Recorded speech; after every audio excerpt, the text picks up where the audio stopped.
congratulations to Bishop Lamb on his 50th year of pastoral care in Bermuda from his return in 1975 and the church on Angle Street to expanding onto North Shore with the First Church of God. His family and the working committee put together a wonderful celebration. I'd associate Minister Weeks. I'll associate the whole house. He's done a marvelous job, as has Elder Lamb, his wife, with the nursery. And it was a fantastic ceremony, chaired and organized by a number of people, including Mr. Charles Jeffers and former MP Anthony Richardson. Congratulations to Bishop Lamb. Thank you. Thank you. Does any other member wish to make a contribution? MP Linda Smith, you have your... Thank you, Mr. Speaker. I would like to extend congratulations to the Filipino Association of Bermuda, who recently celebrated their 127th anniversary of independence. It was on June 22nd, and they had a really great event at Victoria Park with lots of music and lots of great food, and it was a really good time. So congratulations to them and for sharing their culture with the rest of us in Bermuda. Mr. Cannonier would like to join. Okay, associate with to be associated with that. And Minister Darrell was also at the celebrations, so I would imagine he seemed to enjoy himself, that he would like to be associated as well, even though he's not here. But congratulations to them, and thank them for sharing their culture with us. Thank you. Does any other member wish to make a contribution? MP Lister. Good afternoon, Mr. Speaker. Good afternoon to the listening audience.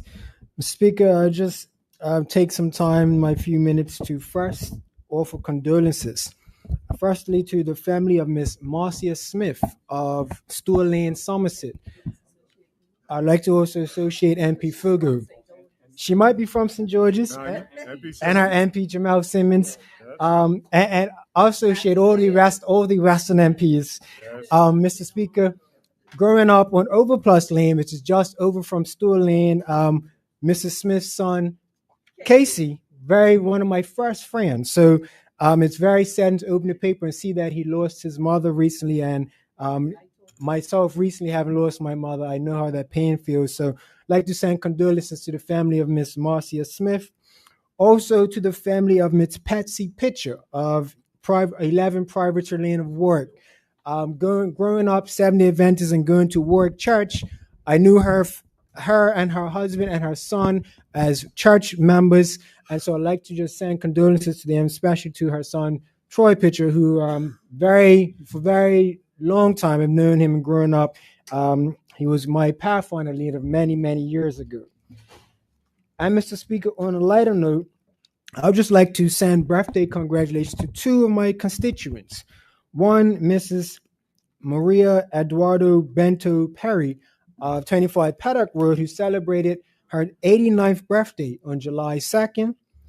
And then also to Miss Patricia Settle of 3 Leaf Hill Lane, who celebrated her 88th birthday yesterday, Mr. Speaker. So I'd like to send congratulations to them. And Mr. Speaker, as I always like to highlight and recognize good works done by young people, recently the Bermuda Pacers Track Club, they recently participated in the Flying Angels International Track and Field Championships, and they done Bermuda very well. I associate MP Fogo. I associate the house, Mr. Speaker. Out of 123 teams, Bermuda finished second overall. And out of that, they finished with 53 medals, 21 gold, 23 silver, and 10 bronze medals. And also, there were seven meet records that were set by Bermudians and 22 personal best performances by our participants. So I want to say congratulations not only just to the participants, but to the coaches, Mr. Cal Simons, and the support teams of parents and guardians that went with them. So, Mr. Speaker, before my time runs out, I also just want to send congratulations again, this time to Casey and his wife, Juanita, who recently opened up the Lab, which is a building simulator business, and I encourage people to try it out. So thank you, Mr. Speaker. Any other member? MP Simmons, you have your 3 minutes. Good afternoon, Mr. Speaker, and good afternoon to our listening audience. I would like to join in extending the condolences on the passing of Marcia Smith, who was an educator, a valued member of the Progressive Labor Party family and the Constituency 33 San South team. She will truly be missed for her commitment to the children of the community, to her commitment to the party, and her commitment to her family, and I give my condolences to them. While on my feet, I'd like to finish on a positive note, and I'd like to extend thanks and congratulations to the workers of Works and Engineering who've been out on the roads, restoring our roads and improving conditions there. The conditions have not been good. They have worked in sweltering heat. They have worked under very, very tough conditions, but they are to be commended for the service they are doing for our country and our community. Thank you, Mr. Speaker. Thank you. Deputy Speaker, you sprung real quick that time. You have your 3 minutes. Yes, thank you, Mr. Speaker. Mr. Speaker, I would like to be associated with the congratulatory remarks regarding Casey and Juanita Smith. I taught them both. And so whenever you see our young Bermudians engaging in enterprising activities, you want to praise them and support them. And so congratulations to them. Mr. Speaker, I also would like to be associated with the condolences because Casey, indeed, and Juanita, they've lost their mother. And Marcia was a year behind me, both at East End and a year behind me at Berkeley.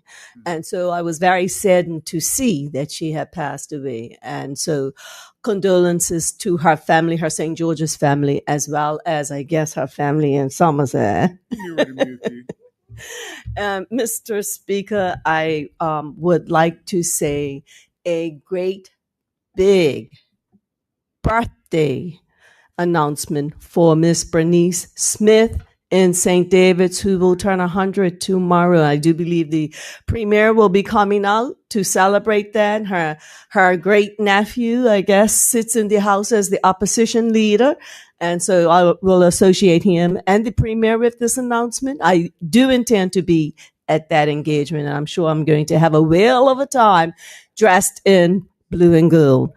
I would sadly like to give condolences to the Greaves family with the loss of Linda Greaves. I'd like to associate Wayne Farbett, Kim Swan, and Vance Campbell, and Dakudo, and Emily Gale, and the premier, and I guess other members. Right. Certainly, she was a young go-getter, and she struggled many years with her illness. And so even though she lived to see 70, I believe, or close to it, she made it close. 67. 67? I thought she was a little bit older than that. I think she's older than her husband. Okay, thank you for that, Mr. Speaker. She did live longer than most people would have thought. She was her daughter's best friend, her husband's best friend, and she is a great loss to the Greaves family. So our hearts go out to her husband, Frank Buck, known as Bucky, and her daughter, Sophia, who is a lawyer and is doing wonderful things in her profession. Our hearts go out to them. And she buried her mother, he buried his wife today. And on that note, Mr. Speaker, I will take my seat. Thank you. Is there any other member? Senior Minister, you have your 3 minutes. Yeah, thank you, Mr. Speaker. Mr. Speaker, the honorable member mentioned about Bishop Lamb earlier, as I like to be associated with Bishop Lamb's, and congratulations for the service that he's given to this island. He's been a stalwart in Bermuda. I remember in the olden days, Mr. Speaker, when in political parties, he said, he's always telling me, Wayne, go check out. There was 3 pastors he always asked me to check out: Bishop Lamb, Goodwin Smith, and Elder Eve from the AME Church. Those 3. Go check them out, see what their opinions are, and then get back. So these individuals and Dr. and Bishop Lamb has served this country well. Mr. Speaker, I would like to also bring condolence to a cousin of mine, Dr. Juanita Astor Guichard Packwood, former Furbitt She is Romel Ferbers, Dr. Warner's aunt. She's been a stalwart in Hamilton Parish. These individuals that I've looked up over the years, she's lived a very good life. We Ferbers live a long time. I think she died at 97, 98. No, but all the good that has died young. That's my concern about myself passing out one of these days. But she's done well. Again, I would also like to be associated. I heard the honorable member talk about Ms. Greaves. I know her daughter very well, and we would definitely miss her and the individuals. But Mr. Speaker, thank you for this. One last thing. I know this is unusual, Mr. Speaker, but I like for this House to send. I don't know how we'll do it, but send condolences to the family in Texas for the loss of so many lives that they've lost over the last couple of weeks. I watched those shows over and over again, and I tell you, it's heartbreaking. When you, Mr. Speaker, when you go and drop off a child and say, I will kiss them and say, I'll see you a week, 2 weeks, because you're in camp, and then all of a sudden you hear about these particular incidents of waves, floods that took place in Texas, Mr. Speaker, it brings tears to my eyes. So I hope some way we can do it. I don't know how we'll do it, but whether it's through the U.S. consulate, but I think we could send some kind of condolence to those families. Thank you. Thank you. Minister? Thank you, Mr. Speaker. Mr. Speaker, I rise this morning to give congratulations. Oh, this afternoon, yes. I rise this afternoon. We normally do this in the morning, afternoon, yeah. I rise this afternoon to give congratulations to Miss Chelsea Warren. Many of you will know that Miss Chelsea Warren is the sister of the late Mr. Marco Warren, and she is the entrepreneur and owner of Optimum Bodied, which is in the city of Hamilton. Miss Warren and her family have recently announced that they will be selling and trying to sell 1,000 football boots that were originally designed by her late brother, Marco Warren. So I would like to congratulate her for completing this project, which was started by her brother before his untimely death. And I encourage all parents and footballers in Bermuda, if you can, and you prepare for the upcoming football season, to go around to Optimum Bodied and get yourself a pink pair or a blue pair of these football boots, because the proceeds will be going to a good cause, and that is the late Marco's son. The address is in the Washington Mall on the top floor. So congratulations to Miss Warren. I'm sorry, forgetting the name of her sister as well as her mom, who have definitely taken this labor of love and brought it to this point. I'd also like to send congratulations to our most recent and top-level footballer, Mr. Naki Wells, for, I don't know if someone did that already, for his signing of a new football team, Luton Town, which is, I think, just outside of London. And I think those of you that are familiar with that part of the world. And it's exciting to see, because here in Bermuda, we always follow our top sportsmen, our elite athletes, as we call them. And Mr. Wells now has another jersey for Bermudians to add to their collection. And I've seen many footballers and football enthusiasts basically saying, yep, here's another jersey that we're going to add. So congratulations to him for continuing and prolonging his pro soccer career, and continue to do what those that came before him, the likes of Sean Goder, the likes of Clyde Best, Kyle Lightbourne, and others who have carried this island across the world stage in the name of football. So congratulations to him.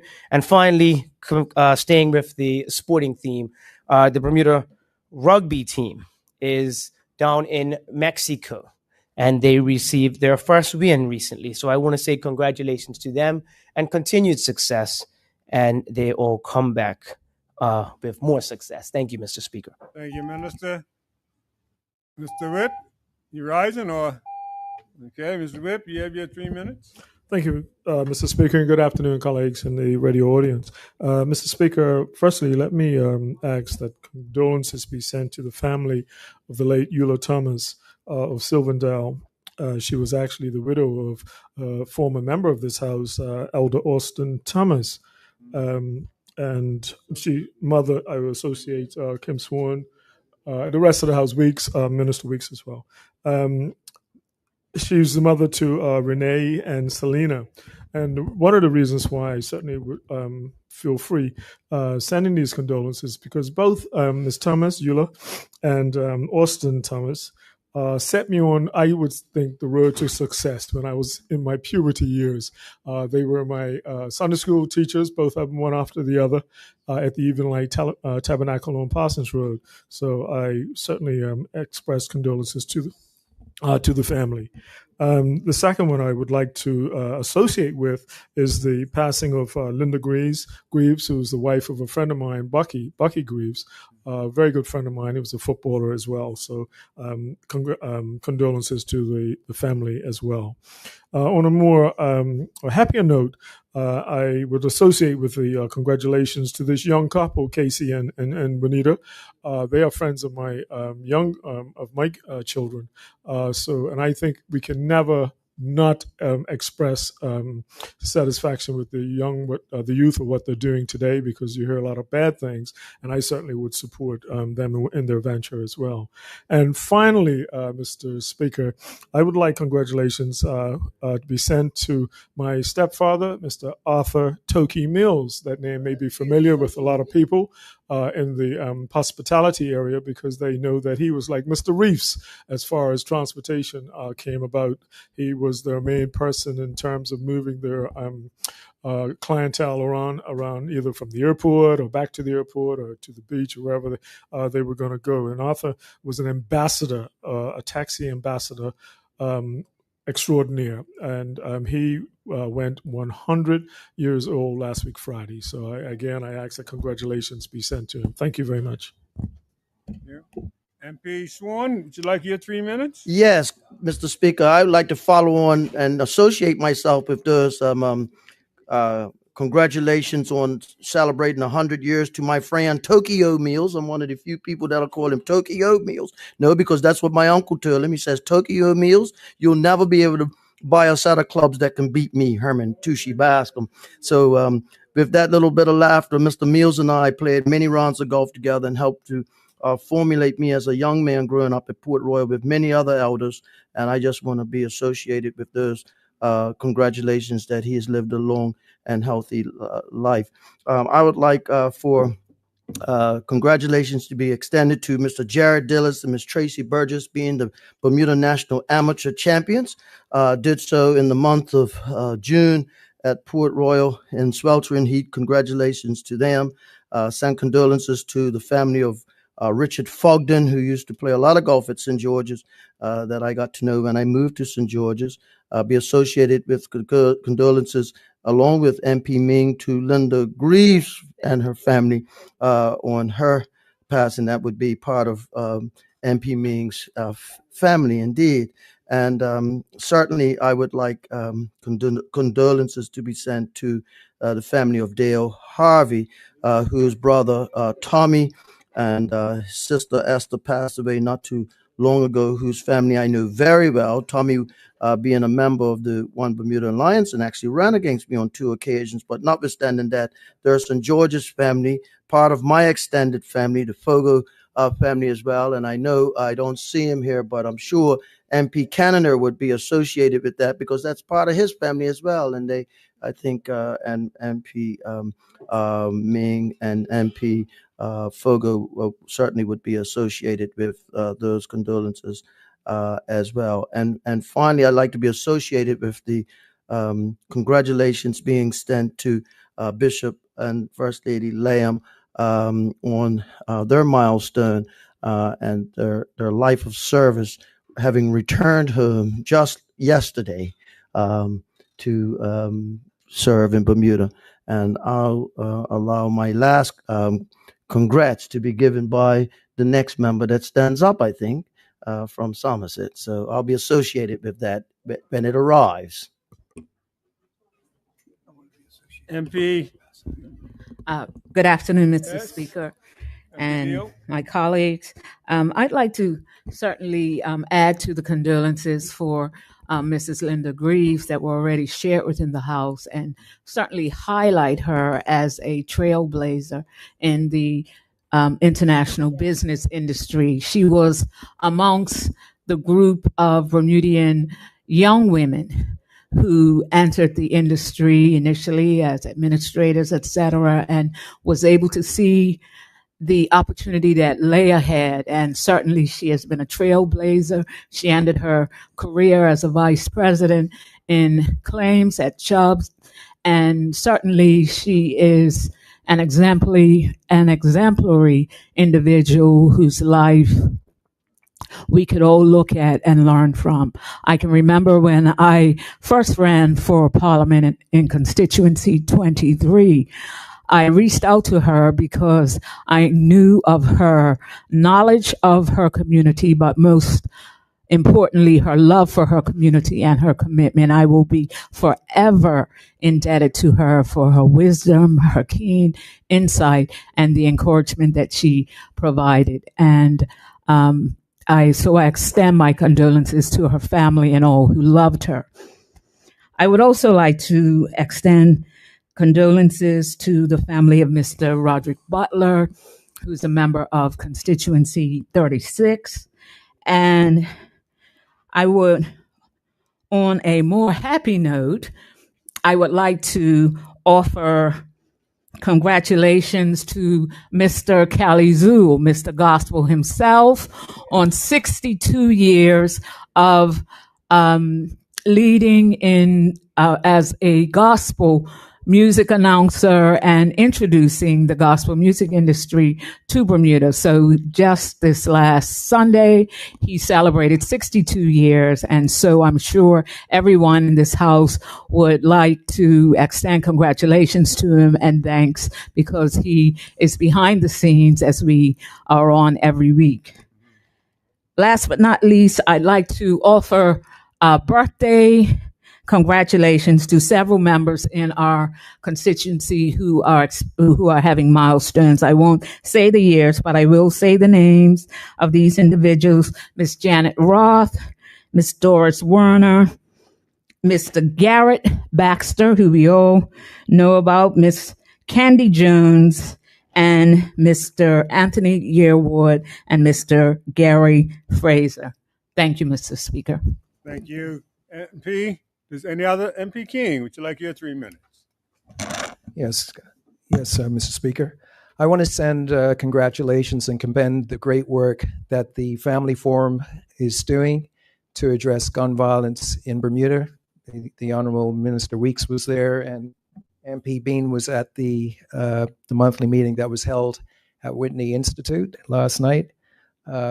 My colleague here, MP Tucker's husband, Mr. Dorian Tucker, Dr. Ernest Peets, Anthony Bascom, and Cal Burgess all facilitated an extremely productive conversation with members of the community on what must be done to save our youth from untimely deaths due to violence in this community by addressing the underlying needs and providing the resources necessary in a collaborative and coordinated effort throughout the island, not based on party, any particular affiliation, but tackling the problem with a holistic approach. So I commend them for the work that they're doing, and I gave my commitment yesterday that I would definitely work with them to resolve this issue. Thank you.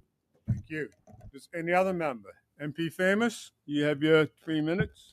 Yes, Mr. Speaker, I want to start off by saying condolences to many people around the island, and Ponciana Road in particular, the passing of Miss Brenda Elizabeth Lindsay. Miss Lindsay, her maiden name was Dunkley, not Michael Dunkley, but nevertheless, Mr. Speaker, she lived in Devonshire most of her life, all of her life practically, and she worked as Special Dean for 30 odd years. She is mother to Marlon Lindsay, Raymond Lindsay, and Michelle Lindsay. Yes, I like to associate the whole house. Ms. Lindsay was the consummate mother, grandmother, and great-grandmother. She was well-loved, very articulate. She got her hair done twice a month by somebody's mother and her, I won't mention. and everyone, it was a beautiful service. Although people were sad to see her go, but it was a service worthy of her, held at Devonshire Christ Church. Mr. Speaker, I would like to transition on, give plaudits, is that the right word, to two young Bermudian men. One is, you may know, Mr. Blake Lambert from Somerset, and Mr. Demetrius Richardson. These two young men were the project managers, the project manager in training for Mr. Richardson for the recently completed Harmony Hall East project, which completed 12 units. Some was single bedrooms and some were studio. But the point I'm getting at, Mr. Speaker, beyond the fact that we need to build more housing or renovate more housing for our people, we also have to have faith in our young people. And Mr. Blake Lambert had faith in Mr. Demetrius Richardson to bring him along as a project manager. Demetrius is a Barclayite. Both of them are Barclayites. He's on Good House. And he is an architectural student. He's going to the University of Kingston in England, right? But my point is, I want to give credit to Mr. Blake Lambert and the Bermuda Housing staff for having faith in young Demetrius, who saw this to completion. Thank you, Mr. Speaker. Thank you. Does any other member? MP Tucker, you have your 3 minutes. Thank you. Thank you, pardon. Thank you, Mr. Speaker. Mm-hmm. Excuse me. Thank you, Mr. Speaker. I would like to associate myself with the condolences that were expressed to the family of the late Eula Thomas. I may have mentioned here previously that Aunt Eula and Uncle Austin were my actual real relatives. So again, condolences to Selena, Renee, and the rest of the family. Mm-hmm. I would like to express condolences to our colleague, Tommy Harvey, on the passing of his brother Dale, which was also mentioned here. So I associate myself with that. And all my colleagues would like to be associated with that. It has already been spoken, the whole house, I'd like to associate with those comments. And also yesterday I had the opportunity to attend a funeral for Mr. Antonio De Frias. Funerals at St. Michael's Church yesterday. Mr. De Frias was the father of two of my bosses, Hill De Frias and Dennis De Frias, and as well as their older brother, Duarte.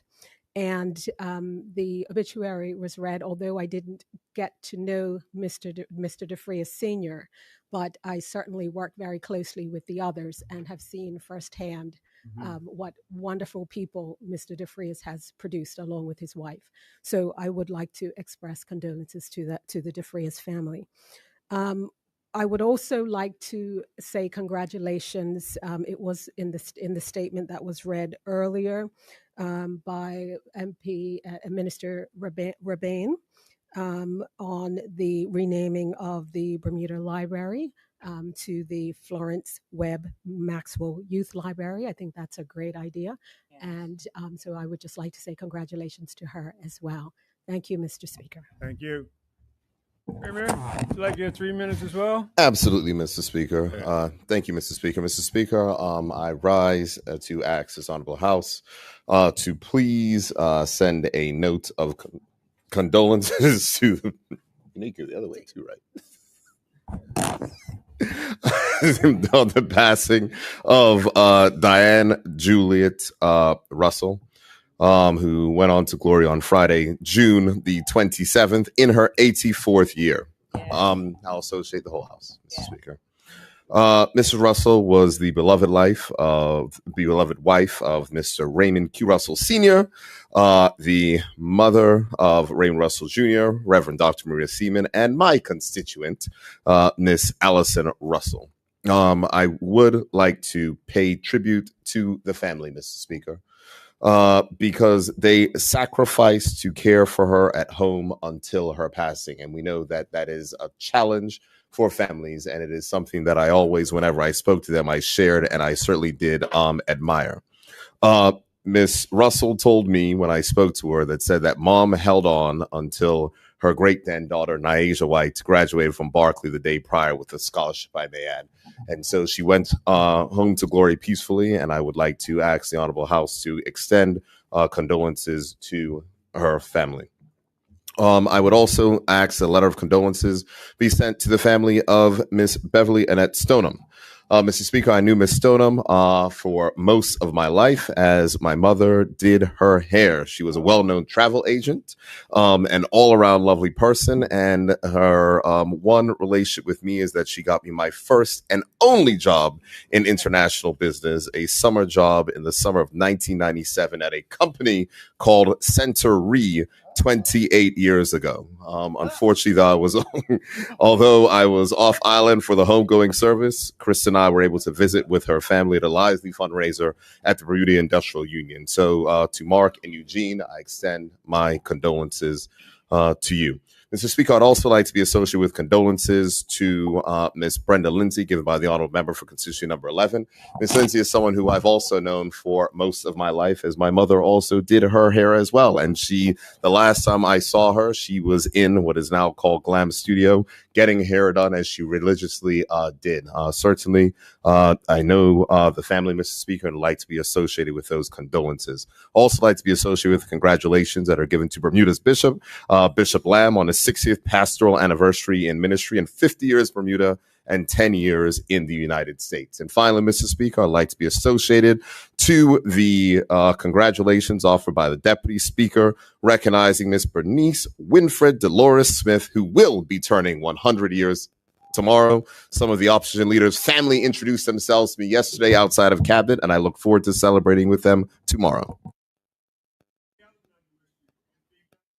Yes, thank you, Mr. Speaker, and good afternoon, colleagues. I'd like to be associated with the bereavements, condolences to the Harvey family that were sent out. I'm not sure, I can't remember which original member brought it up, but this is quite a tragic loss. Dale Harvey actually was born the same year I was, a very close family. All of us, though they're from St. George's, they spent most of the time in St. David's. And I don't think that people know the history of the Harvey family and the St. George's Cricket Club.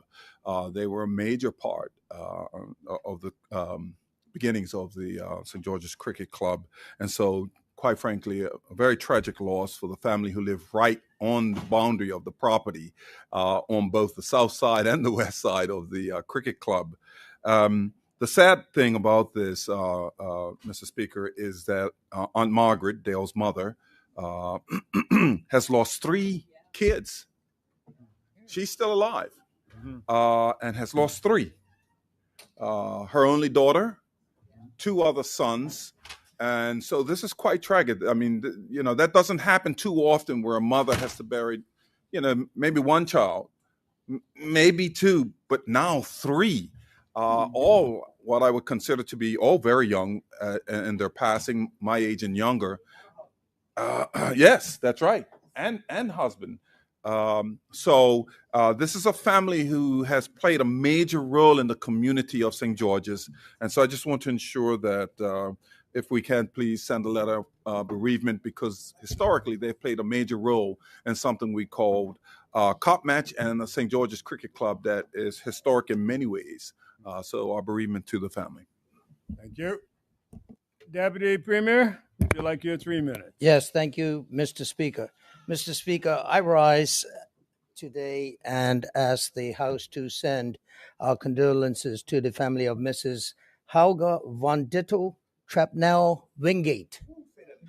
No, that's a tongue twister. I was say it faster next time. Yes, sir. If I said it fast, I'll definitely be here for about 6 minutes.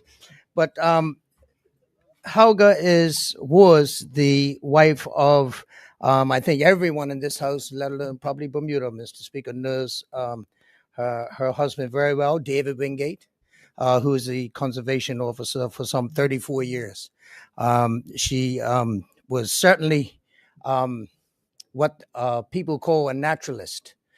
She was very involved with the you will know, Mr. Speaker, with Redco, the restoration. She is one of the founders, along with Dr. Harris. I shouldn't say the founders, but certainly the drivers behind restoring Redco, which you and I are both very familiar.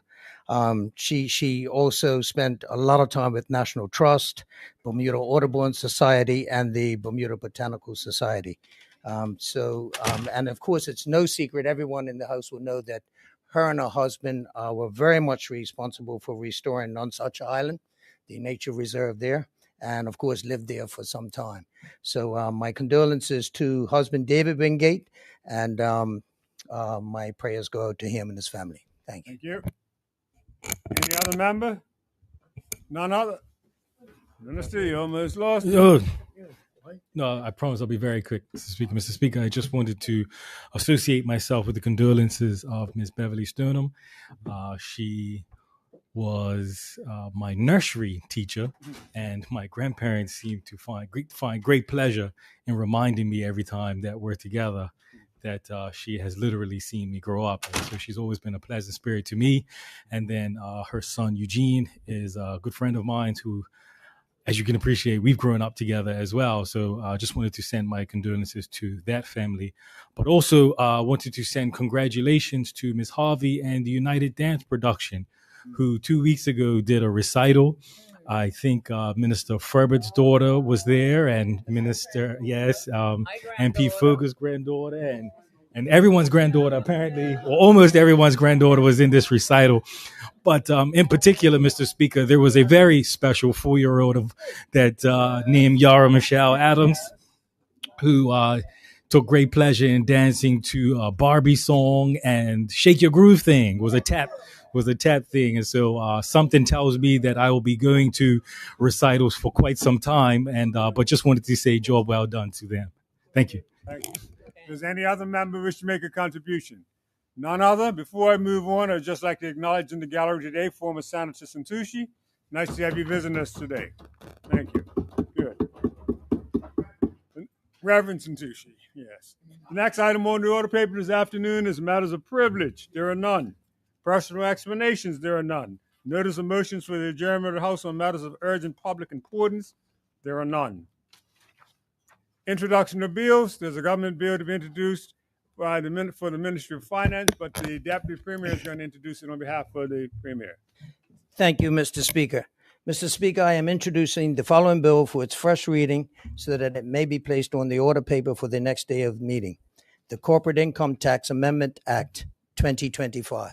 Thank you. There are no other bills. There are no motions. That now takes us to the orders of the day. And the first item this afternoon, is the second reading of the Land Valuation and Tax Special Provisions and Postponement of Preparation of Draft Valuation List of Tongue Twister, Act 2025. And the Junior Minister will be introducing that for us today. Junior Minister? Thank you, Mr. Speaker. I'm sure, Mr. Speaker, this will not take long. But, Mr. Speaker, I move that the bill entitled the Land Valuation and Tax Special Provisions and Postponement of Preparation of Draft Valuation List Act 2025 be now read the second time. Are there any objections to that? There are none. Continue.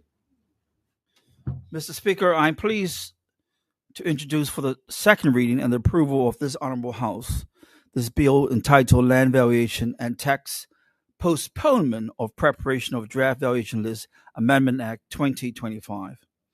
Mr. Speaker, the main purpose of this bill is to postpone the date by which the sequential draft valuation list next due to be prepared under the Land Valuation and Tax Act 1967, the Act, and to extend the validity period of the current valuation list. Mr. Speaker, the honorable members will be aware that the land valuation, the list, sets out the annual ARV for properties in Bermuda. The 2015 valuation list is a current list in force as the 2020 sequential revaluation of the properties was postponed in order to help reduce uncertainty for taxpayers affected by the impacts of the COVID-19 pandemic. Pursuant to the provisions of the Act, the next sequential draft valuation list is due to be deposited on 31st December 2025. Mr. Speaker, the bill extends the date of preparation of the next sequential revaluation by 1 year and confirms the continuation of the 2015 valuation list as a valuation list for Bermuda until 31st December. That's not yours. Not yours. So not thank you, yours. Thank you, Mr. Speaker. Thank you. Don't worry Thank you. about it. 2026. Consequential, the next draft valuation list will go on deposit on the 31st December 2026 and will come into effect for land tax purpose on January 1st, 2027. The authority for making such an order is provided by Section 26(2) of the Act.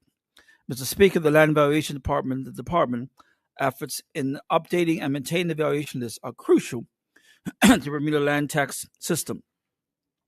The Tax Commission anticipates raising over $87 million in land tax revenue, which accounts for 6.1% of the government's projected revenue for the fiscal year 25-26, based on the ARVs in the current 2015 valuation list.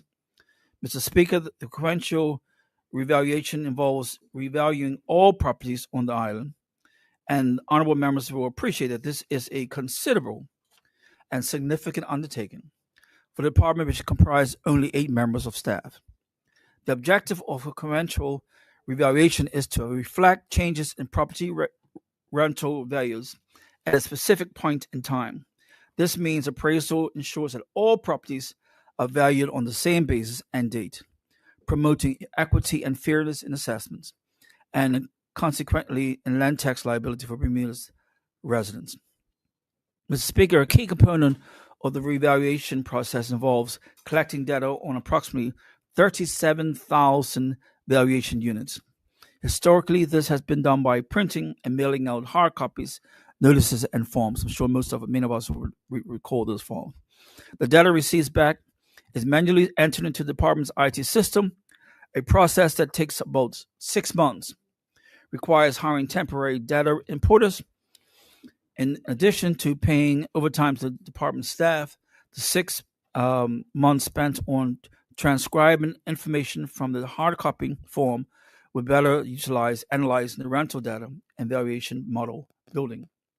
Mr. Speaker, given the importance of the valuation list, it is essential to modernize the Act governing the sequential revaluation and the much-needed transition to online forms. This modernization will enable the department to operate efficiently in today's digital age and eliminating outdated legislative provisions that are no longer suitable for the modern world, such as printing and mailing of hard copy notices and forms to each taxpayer, and upon production of the draft valuation list, depositing a printed copy of the hard copy list at every post office on the island. Mr. Speaker, the 1-year postponement of the preparation of the next sequential draft valuation list will ensure a smooth transition to digital forms and completion of necessary legislative changes to the Act. These changes directly impact the next and all future sequential revaluations as they support long-term digital transformation and remove antiquated procedures which have no place in the 21st century digital world age. Mr. Speaker, it should also be noted that there are no adverse financial effects arising from the 1-year postponement of the preparation of the next draft valuation list. In addition to enabling operational readiness for this transition to electronic submission of notices and online forms, property owners maintain certainty in land tax liability, as there will not be holistic changes to 37,000 ARVs due to a revaluation this year. Additionally, residential property owners will benefit from a 50% reduction on the baseline, and we've had discussion during the budget debate, tax rate commencement January 2026. This measure is to provide relief to all homeowners and aligns with the government's commitment to building a Bermuda that benefits everyone and easing the cost of living. Furthermore, ARV thresholds for pensioners, exemptions, rent control, and sales of properties to restricted persons will not need to be adjusted because of a 2025 draft valuation list, and across the board changes to ARVs. Mr. Speaker, with the continuation of the 2015 valuation list for an additional year, the existing list will continue to be updated as normal for property changes, such as new builds. So if you build a new building, then of course it's going to be updated. Demolitions, splits, mergers, etc. Honorable members should also note that property owners will continue to have the right to request a reassessment of their property. I doubt there will be many. If there have been any physical alterations, including the right to object to any proposed ARV amendments made by the department to the 2015 valuation list, as they do now. Mr. Speaker, postponing the preparation of the next draft valuation list not only ensures certainty in land tax liabilities for property owners and stable revenue from the land tax for the government, but also safeguards a smooth transition to digital forms and the completion of necessary eminent legislative changes to the Act.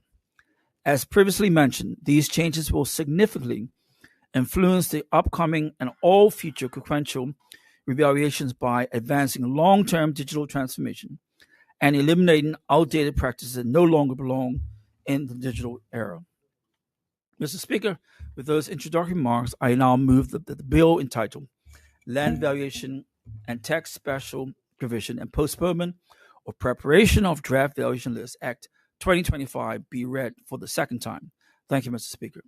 You. Does any other member wish to make a contribution at this time? MP Dikudu. Yes, thank you, Mr. Speaker, and thank you to the junior minister for the presentation. With the passing of this bill, we will have gone 11 years with an out-of-date or not up-to-date land valuation list. And of course, I think we can all understand the 2020 issue with COVID and the requirements therein.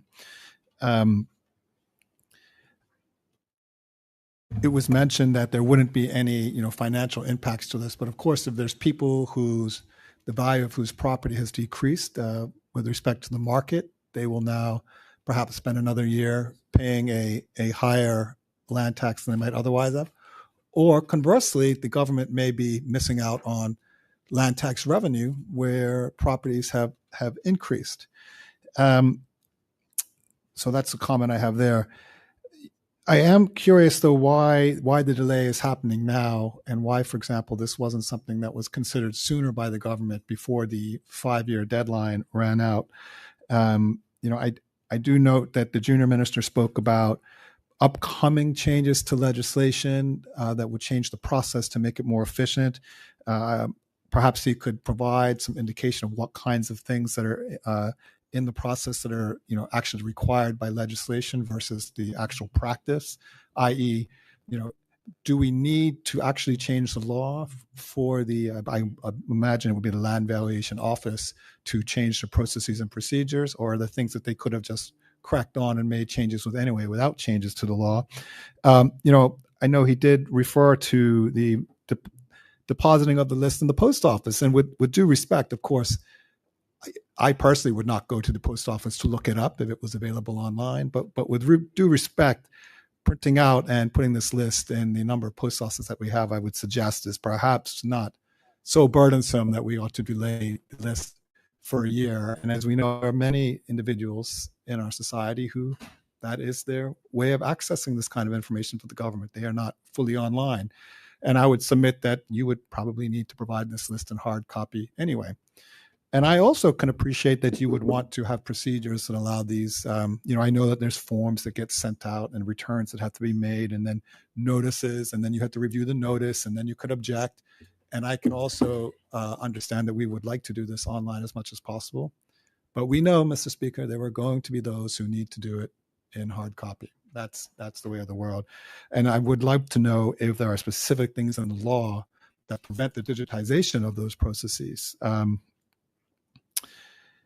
Other than that, we don't have a major objection to this, Mr. Speaker. I just would like to know why it's taken so long. Why did they come to the end of that 5-year period to decide that now we have to make the changes and change the law versus perhaps starting that in 2022 or 2023? Thank you, Mr. Speaker. Thank you. Does any other member wish to make a contribution at this time? None other? Minister, would you like to take the floor again? Yeah, Mr. Speaker, let me just make it very clear, and I have said it during the actual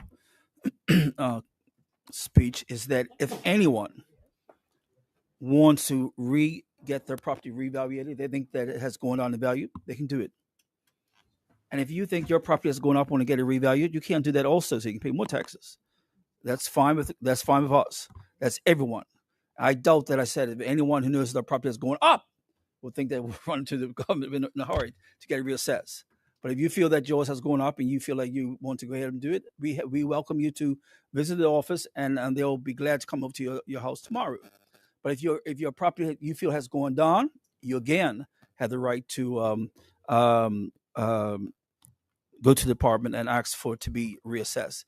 That point about I will follow up on that point, member, regarding the question you asked about the. Oh, and sorry, here it is. Thank you.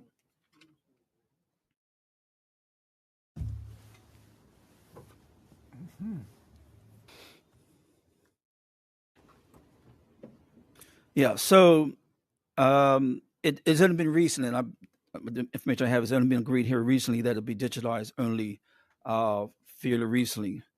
So after 5 years, it was supposed to be done, but since it's been agreed here recently, we decided to postpone it for another a year to get it done, make that happen.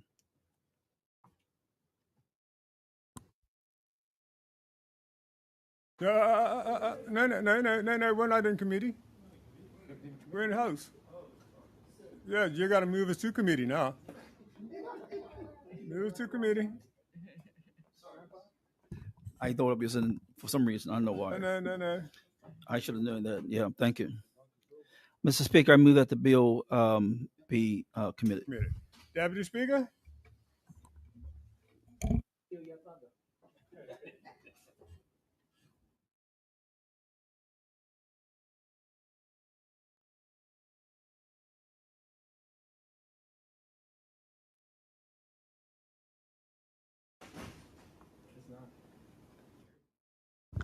Members, we are now in Committee of the Whole on the bill entitled Land Valuation and Tax Special Provisions and Postponement of Preparation of Draft Valuation List, Act 2025. I call on the Junior Minister. I'm giving the Junior Minister 2 seconds to organize his papers.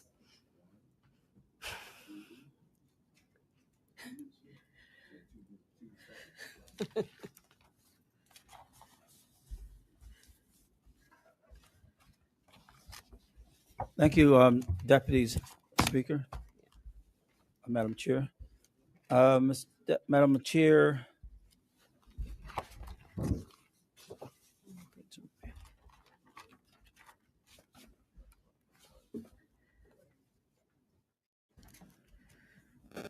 I move. I wanted to move all the clauses. It has been moved that all clauses be put on the table for consideration. Are there any objections to that? There are none. Junior Minister. Madam Deputy Speaker, Chair, this bill seeks to modify the effect of the Land Valuation and Land Tax 1967, the Act, so as to extend the validity of the current. Clause 1 provides a title for the bill. Clause 2 provides for the interpretation of the bill. Clause 3 modifies the effect of the Act as to extend until December 31st, 2026, the validity of the current valuation list, which is 2015 valuation list. And Clause 4 postpones the date by which the next draft valuation list for the purpose of the Section 26(1) of the Act shall be prepared from 31st December 2025 to December 31st, 2026. Thank you. Are there any other members who wish to speak to clauses 1 through 4? I recognize the member from constituency 25. Member, you have the floor. Yes, thank you, Madam Deputy. Regarding Clause 4, which states the date of postponement to 31 December 2026, given that we are already in July of 2025, and my understanding is that we will have to create a new digital process based on the briefing. They will then have to kind of execute that process, get the information, get the list approved. Is that date perhaps too close in the future, or how can we be confident that everything's going to get done in time? Thank you. Okay. Are there any other members who wish to speak to clauses 1 through 4? Minister? Madam Chair, I believe that the staff at the department is working hard, and will make sure that this happens in the timely basis that they put forward here. Thank you, Minister. Are there any other members who wish to speak to clauses 1 through 4? There being no other members, Minister?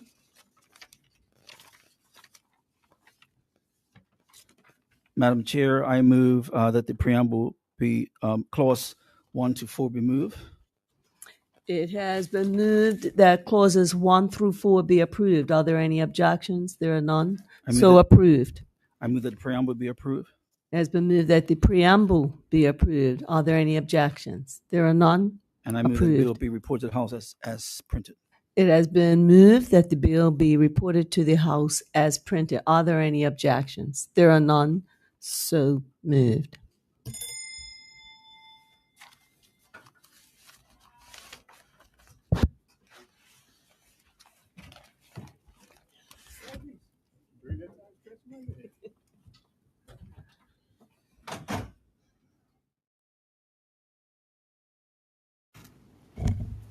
Good afternoon, members.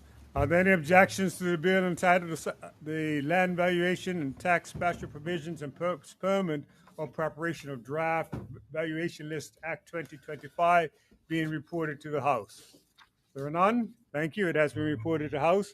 We will now move on to item number 2 on the order paper, which is the second reading of Parliamentary Election Amendment Act 2025, and it's in the name of the Minister for Cabinet and for Cabinet Office. Will you like to start your matter, Minister? Thank you, Mr. Speaker. Yes. Mr. Speaker, I move that the bill entitled Parliamentary Election Act Amendment Act 2025 be now read the second time. Any objections? None. Continue. Mr. Speaker, the purpose of the Parliamentary Election Amendment Act 2025 is to grant the Parliamentary Registrar the authority to appoint staff within the Parliamentary Registry.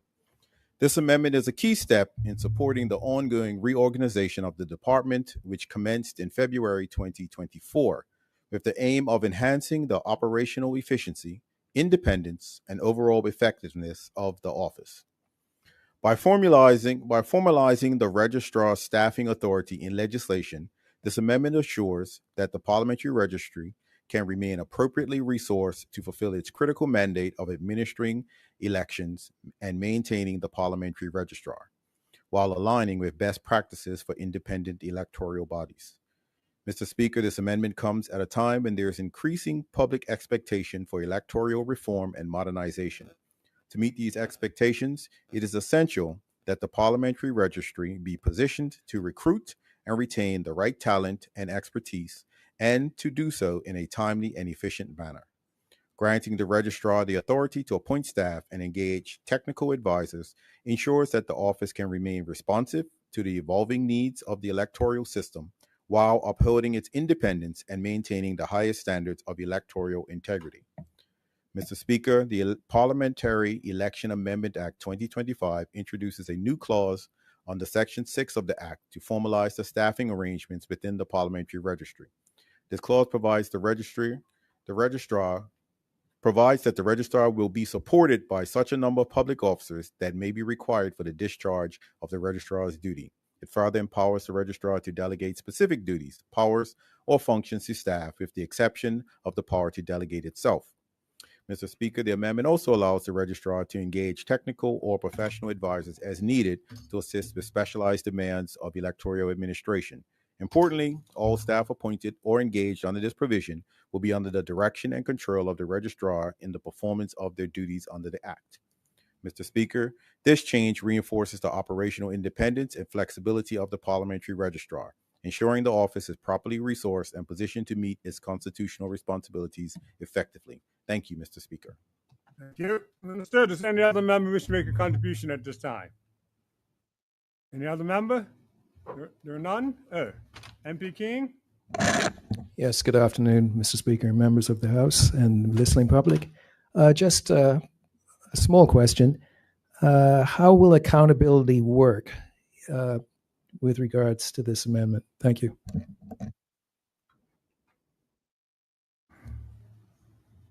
Any other member wish to make a comment? Opposition leader? Yes, I just wanted to explore it a little bit more. Obviously, changing.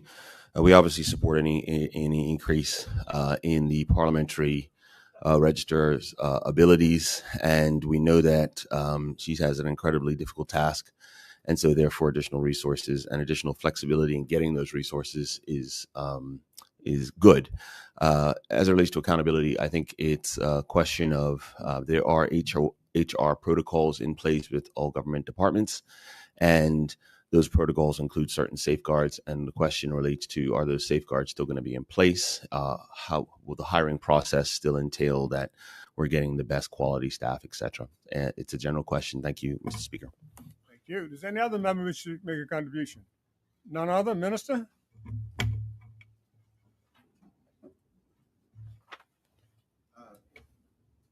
Thank you, Mr. Speaker.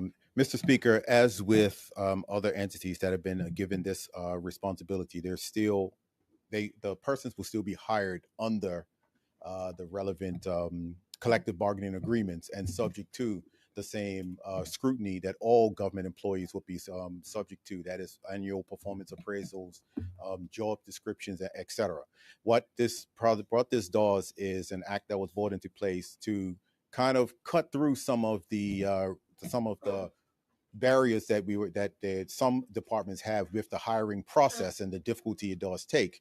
And so by bringing this down to the parliamentary registrar to be able to look at, interview, and recommend the hiring of persons at that level removes other layers that would have normally been in place for this. And this is not uncommon to a lot of government departments under the act that the governor signed off on last year in January. And so some other departments have moved towards this delegated authority to hire their own person. So the processes will still be in place to vet them, to make sure they're doing their job, and all of those sorts of things will still be there. It's just that we're cutting through some of that red tape it takes to get the people in place. We'll move us to committee. Okay. I did have a little bit to finish us off, but that's okay. We'll move to committee. Mr. Speaker, I move that the bill be committed. Thank you. Deputy Speaker?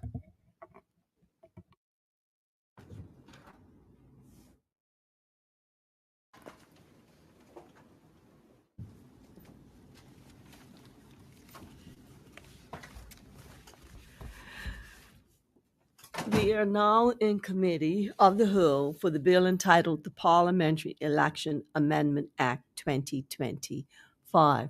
I call on the Minister. Thank you, Madam Chairperson. I move all clauses. The Minister has moved that all clauses be considered. Any objections to that? There are none, Minister. Madam Chair, Clause 1 is self-explanatory. Clause 2 inserts a new section 6A that provides for the appointment or engagement of staff. It formalizes the staffing arrangements within the parliamentary registrar. This clause provides that the registrar will be supported by such a number of public officers that may be required for the discharge of the registrar's functions. It further empowers the registrar to delegate specific duties, powers, or functions to staff, with the exception of the power to delegate itself. Thank you, Minister. Are there any other members who wish to speak to clauses 1 and 2? There are no other members. Minister? Madam Chair, I would like to move that clauses 1 and 2 be approved. It has been moved that clauses 1 and 2 be approved. Are there any objections? There being none, so approved. Madam Chair, I move that the preamble be approved. It has been moved that the preamble be approved. Any objections to that? There are none, so approved.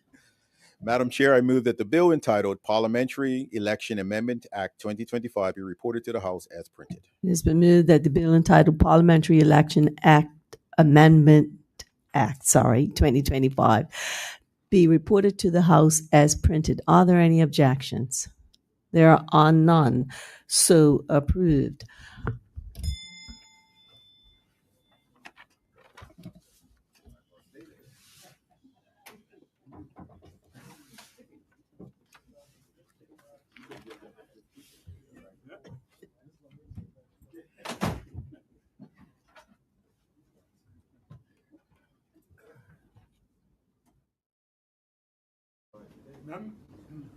Members, are there any objection to the bill entitled the Parliamentary Election Amendment Act 2025 being reported to the House as printed? There are none. It has so been done.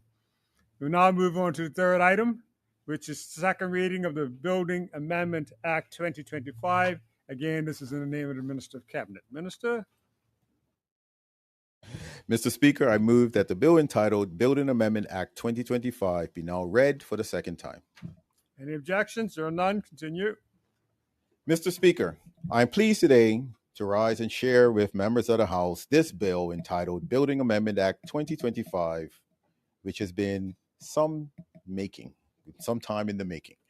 Mr. Speaker, in a ministerial statement delivered on May 30th, I discussed a range of initiatives under consideration by the Department of Planning to address the long-standing challenges in processing building permits and managing planning procedures.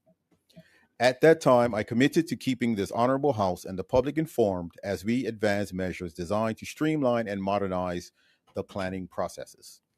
Mr. Speaker, the bill before us today, while procedurally modest, sets us firmly on that path. It proposes a straightforward but important change, amending Section 23 of the Bermuda Building Act 1998 by replacing the affirmative resolution process with the negative resolution process for regulations made under that section. Section 23 empowers the minister to make regulations for carrying out the purposes of the Act, including adopting or updating building codes, setting construction standards. This amendment will enable such technical regulations to be updated more efficiently, without the need to refer each change back to the full House for approval while preserving parliamentary oversight and accountability. Mr. Speaker, this change enables us to act more swiftly where appropriate, without compromising the high standards and safeguards the public expects. It supports our broader aim of building a planning system that is responsive, reliable, and fit for purpose. In short, it aligns with our commitment to be builders, not blockers, respect the time and expertise of applicants and professionals, and deliver the practical reforms the public has consistently called for and which we have a duty to implement. Mr. Speaker, one regulation that will immediately benefit from this amendment is the Competent Schemes Person, an initiative I referenced in my May 30th statement. Under this scheme, suitably qualified professionals, designated as competent persons, will be empowered to self-certify that building works comply with the applicable codes and regulations. By shifting certain responsibilities to these qualified professionals, the scheme is expected to significantly reduce reliance on inspections carried out by the department's building inspectors. This, in turn, will accelerate project timelines, reduce administrative burdens, and deliver meaningful cost savings across a wide range of building developments, all while maintaining high standards for safety and regulatory compliance. Mr. Speaker, to implement the competent person schemes effectively, the legislative framework underpinning the Act must be sufficiently adaptable. This regulatory change, therefore, is both necessary and practical. It ensures that we can move promptly to modernize the regulatory environment and support industry innovation, while retaining proper oversight of standards. Timely implementation is critical.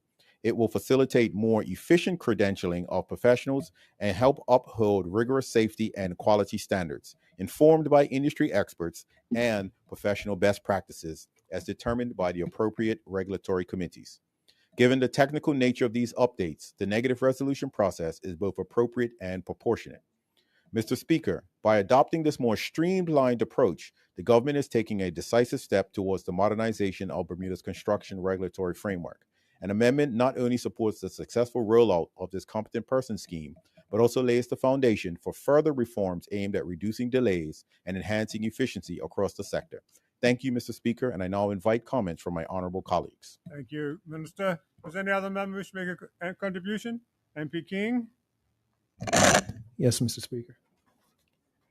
Regarding the explanatory memorandum, Department of Planning to more efficiently establish qualifications and industry standards for the building trades.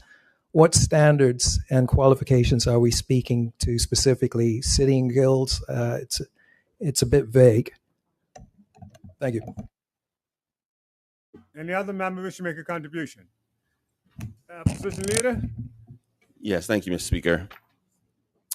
We thank the government for advancing initiatives to reduce the amount of red tape in the building sector, especially as it relates to our current problem in Bermuda with our affordable housing issues with some 1,100 homeless persons in Bermuda. We do need to advance these measures to make sure that we can deal with the housing situation. 2 points, Mr. Speaker. The first is a general point where we see any movement from positive resolution to negative resolution, we raise the issue as being the parliamentary oversight will come after the minister has made the decision, after the regulations are issued. We in this House obviously can still pick up the matter, but it is after the fact. And anytime we see that happening, we always have to raise a general point of caution because that does mean even though the matter will be expedited for national interest, that does remove our ability to proactively comment on the matter. So we raise that always as a point of caution, and we hope the minister will exercise the power with the discretion that he is known for. Mr. Speaker, further to that, under the competent persons scheme coming under or being facilitated by way of this motion, the Honorable Minister noted that the competent person schemes will allow a person to acquire a form of designation or recognition, thereby allowing them to make certain inspections and certain approvals within the planning process and construction process. What we're raising here is the monitoring of. If the Honorable Minister could speak to how this process will be monitored, we have information that indicates there will be building inspectors will be allowed to make spot checks. We have information that says that these competent persons will be monitored in some way. But as it stands right now, we don't have more fulsome information. And obviously, when we go down the certification regime for crucial roles like this, we do have to make sure that these persons are undertaking their jobs with the degree of professionalism and seriousness that's necessary.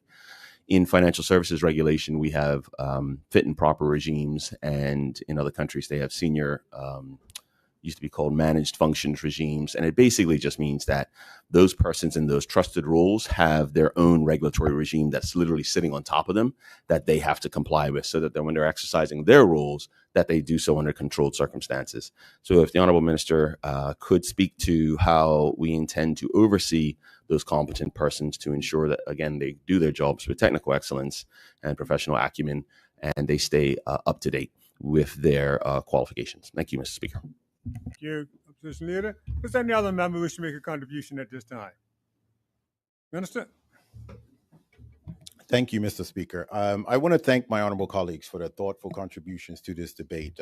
It is for the constructive spirit in which this bill has been actually put forth. While today's amendment is procedural, it is significant, and that should not be understated. As noted, modernizing our regulatory framework is essential if we're going to meet the evolving needs of the construction sector and uphold the high standards that the public rightly expects. So as I said, when I tabled the bill, the competent person scheme is just one example of how this change will be applied in practice. We are already identifying additional areas where this streamlined process will allow us to act more efficiently and responsibly. But before I go into that, I do want to answer and speak to some of the questions that have come up. I want to kind of connect the question from MP King to the last question you talked about. And the regulatory framework does sit on top. And so what we're talking about is registered engineers that have their own entity, registered architects that have their own entity. We also have the occupational standards that exist within the Department of Workforce Development for electricians. And well, now it's electricians, but there's always been talk of doing other ones as well. When this scheme was first discussed, it was discussed that the first initial foray would be into the solar power installation, and there is a certain qualification that's required to be able to install these solar panels that is done through Department of Workforce Development and the Bermuda College. So you get a certificate that says you can install these things. And so what the real purpose of the competent person scheme is, instead of having an inspector go up and install that the guy has put the bolt in correctly, you're expecting that these persons who are qualified and gone through the process of getting the qualifications to do the work, they can self-certify what it is that they're doing. Because as you know, if they're not doing it right, that word will spread. One thing that I've learned about dealing with, especially the occupational registrations, is everybody in the field know who the bad actors are, and they know who the good people are. And in Bermuda, while they say Bermuda's not the world, but we do find that these persons tend to look out for each other, and they'll say, hey, that's not the guy you want to use, and that reputation spreads quite quickly here in Bermuda, as small as it is. If you want to get this done, that's not the person you go to. This is the person you go to. How many of us have said, this is where I take my car for the mechanic because we know it's good, don't go over there. Right? And so, but the as you said, the regulatory framework will sit on top. And so the Department of Planning will be meeting with Workforce Development to actually look at how do we keep a registry of these people. And so if you're found to be a bad actor, you come off that list, you won't be able to do it, and those sorts of things. So it kind of will look after itself, and it's starting small with the solar installers. And then obviously we're looking that this could be rolled out to other of the trades, and of course the engineers and architects as it matures. In terms of the negative, from going from positive to negative, I completely agree with you. One of the things that me and my permanent secretary did discuss is apparently they've been waiting for this to actually do it. And in the time that this was first announced, I did some research yesterday, and I read no less than 4 ministerial statements that talk about implementing this and the need to change the legislation that date back quite a while, including a member that no longer sits on this side gave a ministerial statement that this is what I'm doing. And so, and we said it was like, they could have just done this by positive resolution all this time, and just got it out of the way. But I understand after talking to them, because this is going to be something that will be tweaked on a consistent basis. As you see something that needs to be changed, we'll change the regulation. And so their thought was that if it was positive versus negative, there would be always this delay. And if you saw something that needed to be changed and moved, and so you can trust me that we will not be doing anything crazy as this moves forward, because this is a area of expertise that I actually do have I have a knowledge about from being in this area before, and I know some of the things. I try my very best to be as fair as possible when we do this stuff. So I do want to say, Mr. Speaker, that one example that we've highlighted in recent weeks was the concerns of drainage and site runoff issues, problems that, if not addressed proactively, can have serious consequences for neighboring properties and the wider environment. Specifically, there have been situations where projects were completed in accordance to building code and gained certificate of use and occupancy, but compliance measures that were required to secure the certificate were subsequently removed or altered. The ability to adopt technical regulations more swiftly under the negative resolution process will enable us to implement targeted measures to prevent such issues in the future, including regulations that will require certain compliance measures, such as drainage control and runoff barriers, to be retained and properties maintained after construction is completed and occupancy certificates have been issued. By way of a quick explanation of that, what we've found is there may be things that are in place that are not part of the approved drawing that need to be in place in order for the construction to be done. And we've recognized there's no legal remit to make you retain that once you're done. So you may take it away and you're having the issues that this thing was preventing. But because it was never something that was approved in the first place, there's no legal standing. And so we're looking at using this to actually see how we could put things in place to say, if it's something that can come up after you've got approval that is part of the building to build properly, it has to remain, or we'll be able to come and find. Right now, we can't order you to put it back. Mr. Speaker, this is precisely the kind of practical, solutions-based reform that the public has asked us to deliver. It strikes a balance between the need for efficiency and the imperative of maintaining rigorous standards and accountability. I'm confident this amendment lays a solid foundation for further improvements that will benefit homeowners, developers, and professionals, and the community as a whole. Again, I thank my honorable colleagues for their engagement and support, and I commend this bill to the House. Thank you. Deputy.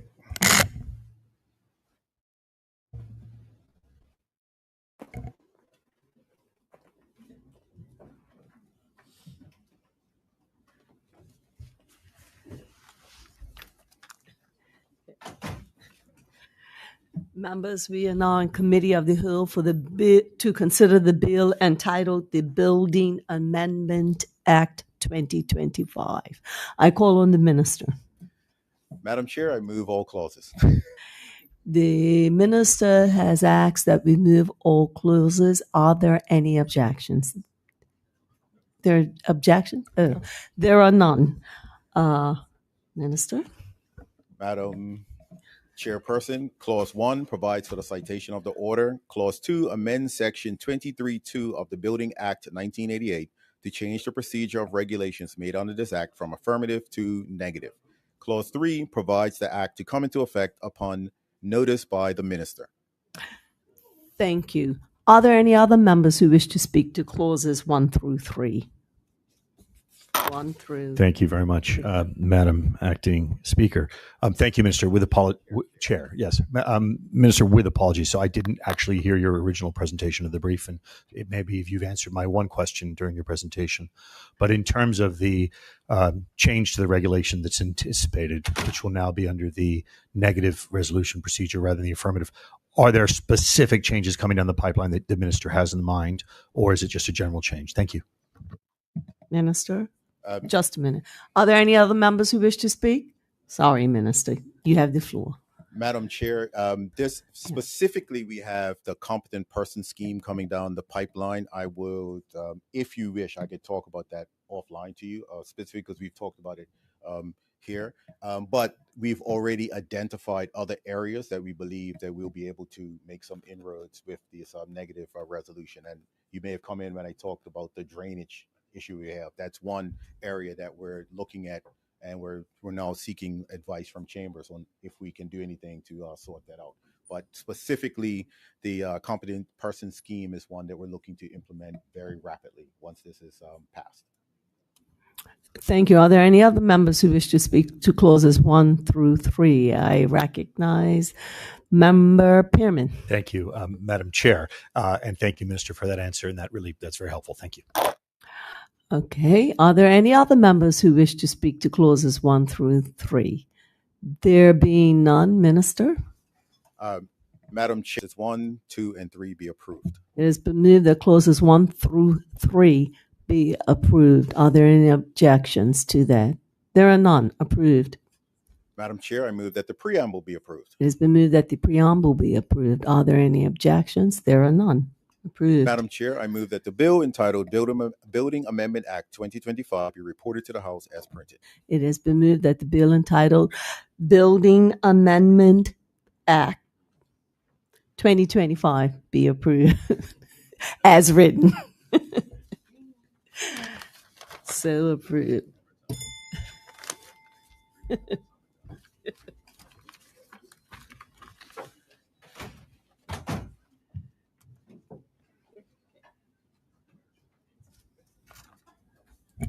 Members, are there any objections to the bill entitled the Building Amendment Act 2025 being reported to the House as printed?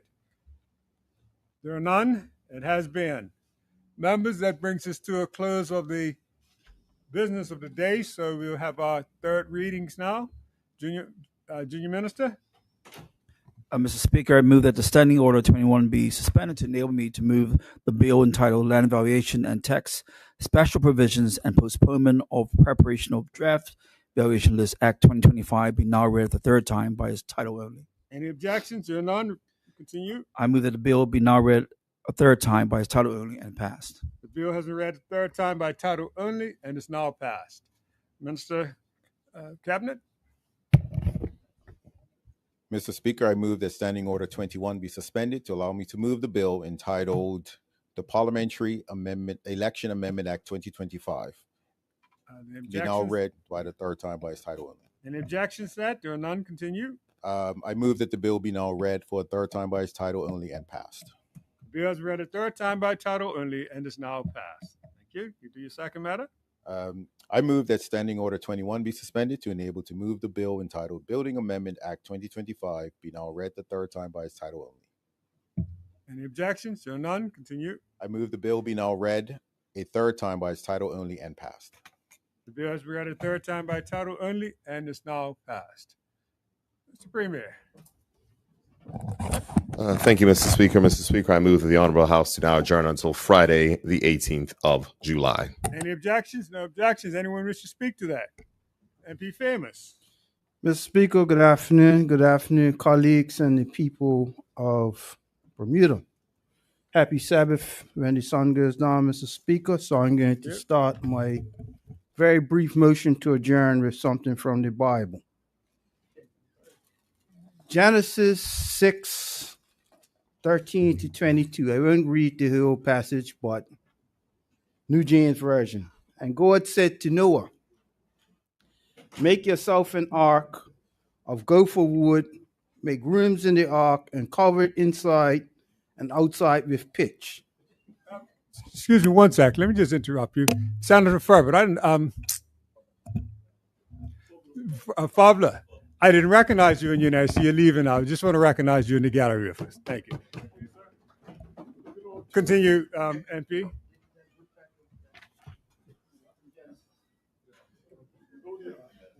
You must go ahead and build the ark. Mr. Speaker, we've heard in various debates in this House that we need to increase the population. And just be clear, increased population doesn't mean give out status.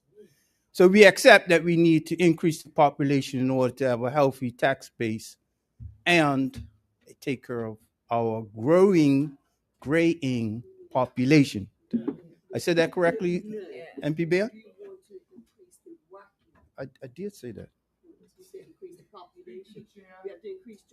Conversation should flow this way, you know. Mr. Speaker, Deputy, you're not in the chair, Deputy. Conversation needs to flow this way. Mr. Speaker, every week I'm being taught. That's the word. Attempted taught. Mr. Speaker, let me clarify. We need to increase the working population in order to have a healthy tax base and to able to afford to pay for the graying population. I didn't say the word status. Mr. Speaker, yes. We've heard from a government report that crystallizes what we've heard anecdotally. There are Bermudians who are leaving the island due to the cost of living, primarily the inability to purchase their own house, the inability at some point to even rent houses. We see in the newspaper and online the prices that are being charged just to rent houses. Astronomical. And we've heard from some in the private sector that it's not their responsibility to build affordable housing, because by the time they pay this, that, and the other, in order for them to make a decent profit, they have to sell it for X, or they have to rent it for X. So these are accepted facts that I think both sides of the House can agree on. That's okay with you, MP Bear? Right. So what do we have to do, Mr. Speaker? Where does this leave us? If we want our people, Bermudians of all stripes, to remain in this island, it's going to fall on the government's shoulder to build affordable housing, more affordable housing. Through the former minister, Colonel Birch, he did projects such as Loft Lands, Butterfield Lane, Anchorage Lane, Perimeter Lane, so on and so forth. Things that provide affordable housing for our Bermudians. Harborview Village. So now under the new minister, again on the Bermuda Housing Corporation, we are launching an aggressive program to do so. I won't get into details, so that's the minister's prerogative to do that. But I call upon the Premier and others to provide the funds, and when the funds are provided, for the opposition to understand that these are needed. It's not frivolous. This isn't a vanity project. You see, Mr. Speaker, back to the Ark reference. Noah. Noah tried to warn the people. They didn't listen. And because they didn't listen, when that rain started coming, they started knocking. It was already too late. As leaders in this country, Mr. Speaker, it's all right for the government to provide X, but some people think the government's supposed to provide X, Y, and Z. As leaders, not just politicians, as leaders, we have to tell our people, cut out the frivolous spending. Right?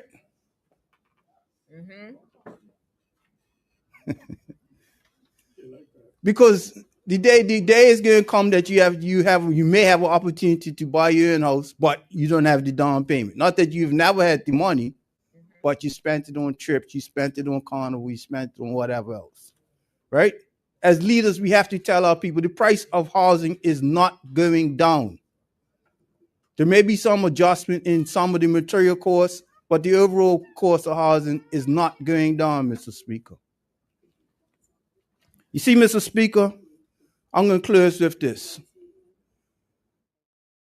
We have to build that ark. That ark is called housing. Because if we don't, Mr. Speaker, at present numbers, within the next 10 to 15 years, the ratio of Bermudians to non-Bermudians is getting about 50-50. And another 15, 20 years after that, we will become the minority in our own country. This is what we see in countries such as Cayman Islands. So I say to you, Mr. Speaker, and I say to the House, each of us have a responsibility, not just to our families, but as elected members to our people.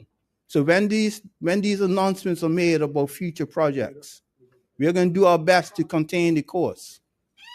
But please, please do not try to stifle us.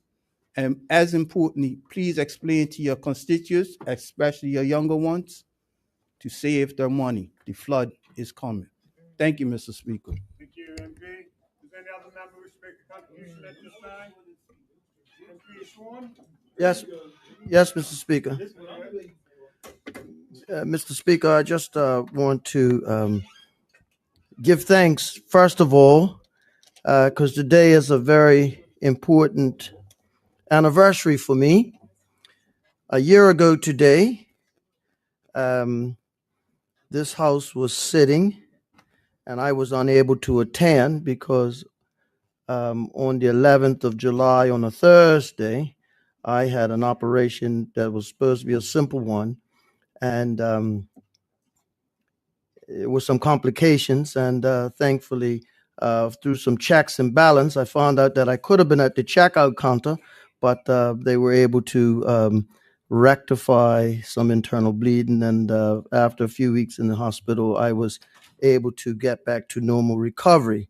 So I'm thankful to be here today to do the business that I was elected to do, and ever so grateful given the circumstances that I experienced last year. And I want to say thank you to the staff of the Bermuda Hospital, who a lot of people confuse with the emergency, which gets oversubscribed, Mr. Speaker.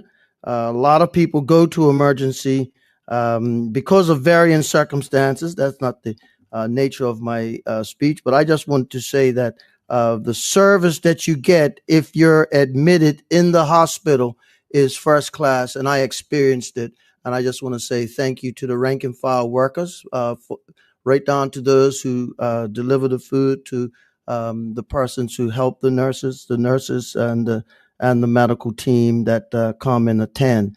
My experience, and there have been several occasions over the past year, last 14 months, has been that they do good service, and not necessarily consistent with the criticism that gets broad branketly leveled at hospitals in Bermuda. To pick up on a familiar theme about how we're going to grow economy, sometimes you just got to keep saying things. In my constituency, number 2, in that great parish of St. George in Ferry Reach, exists one of the best examples of educational tourism. It's called Bios. Yes. And Bios, in 100 years ago, well, 98 years ago, in 1927, was developed as a golf resort called Shore Hills Golf Course and Hotel. St. George's had 3 actually golf courses in St. George's Island. And if Bermuda has more golf courses 100 years ago per square mile than anywhere in the world, which it did, St. George's had more golf courses per capita area than anywhere in the globe. And it did for many years then. And Bermuda continues to hold true to that statistic. Bios transformed through the war, and where it was a hotel, it now still functions as a hotel. A constituent of mine says, we've got check-ins tomorrow, and I got to go turn down beds. And I said, boy, that sounds ever so familiar to the language that we used at the Belmont 50 years ago. And those young people that come in and go out and are learning their trade and becoming doctors, many of them like to sort of maybe do some research to find out who has been through and where they are now, are part of educational tourism. Grenada, last week, we had a visitor, a celebrated doctor who practices in Memphis, who comes from a political family in Grenada, come here and spend the whole day with us, listening to us last year, that shared with me that the university, St. George's University in Grenada, that houses the medical university, it's a U.S. medical university, is one of the largest employers in Grenada. And she said, I listened to you talk about that educational tourism component, and you're right. And I says, yes, because the Bios model didn't just happen in Bermuda 10 years ago, 20 years ago, 30 years ago, 40 years ago, 50 years ago. It's been around for a long time, and it exists, and it's just been a sleeper, just been a quiet sleeper in the East End, and is growing from strength to strength and punches well above its weight, and is of significance in the world of science and education. But we are punching above our weight in international business. We are punching above our weight in regulatory spaces. The Bermuda Monetary Authority is certainly highly respected globally. So why aren't we looking to import, and why can't we import young people to come here, attend school, and maybe internship?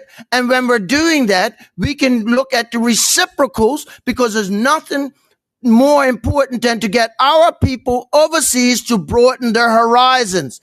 That comes to what I've always continually say, and I say it every Wednesday: the cornerstone of tourism is relationships. The cornerstone of the Bermuda that we enjoy today in international company business. We talk about the GDP of Bermuda, but let me tell you this, that every company that came to this country came here because we had a tourism product that invited people. Business prides itself on relationships. So if we had a poor tourism example, they would not have looked here. But they did so because the two are intertwined, and so they can remain intertwined. And so when we're looking at and everybody's crickets when it comes in Bermuda, I'm not talking about the house, is crickets when it comes to what's taking place at Southampton Princess. But Southampton Princess is on its way to be opening in 2026. And they're doing a wonderful job now of trying to encourage Bermudians to come there and work up there in that great part of Bermuda where my great grandmother's property was once located. But I'm here to tell you, Mr.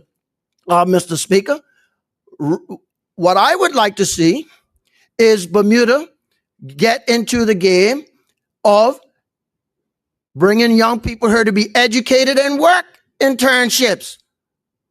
It could happen very easily. And we can boost our enrollment in the college at the same time. And they could work in some hotels because let's face it, there aren't enough of us at this particular time to fill all those jobs. It may sound nice. We might have 70% threshold marks to get employment, but we've got to work on repatriating some Bermudians at the same time to come back. But we need to have a contingency plan. And I'm here to tell you that education is a great way to go because whilst we're educating ourselves, we can get people who will come here and be educated and work at the same time. So it might take having a conversation with the Minister of Labor. But in my space as in tourism, and I declare my interest, I spent my entire life, more than half, almost 3/4 plus of my life in hospitality in some form or fashion, from the cleaner of the toilets and the floors to management. So I appreciate everything from the top to the bottom, and but more importantly, everything in between. And I believe that model that exists in this country, we can partner with folks overseas. I've also believed in this. Someone asked me about how you're going to educate young Bermudians. Well, up in Sands 360, that was a FUPA, Sands Middle School is going to be a signature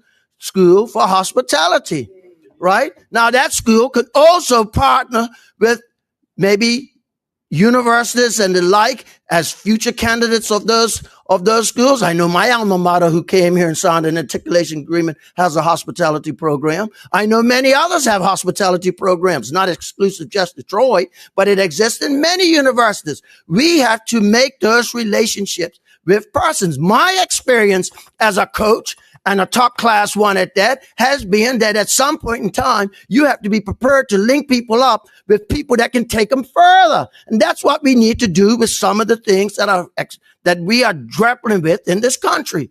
Even when it comes to antisocial behavior, we've got to do that. We've got to look and partner people up and work together. So I'm here to say that educational tourism is something that we can turn our nose up to. It's something that we need to embrace. And it's something that we can get involved in. And we don't need a lot of infrastructure development to do it. It's something, and you know what? It's something that's already happening. The model is already here. Arizona State University is right down in St. George, in my wonderful constituency, as a model.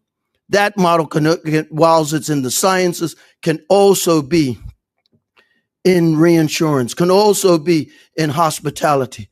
It could also be in sport and academies. If you looked at all the young people who have gone overseas in Bermuda and spent, as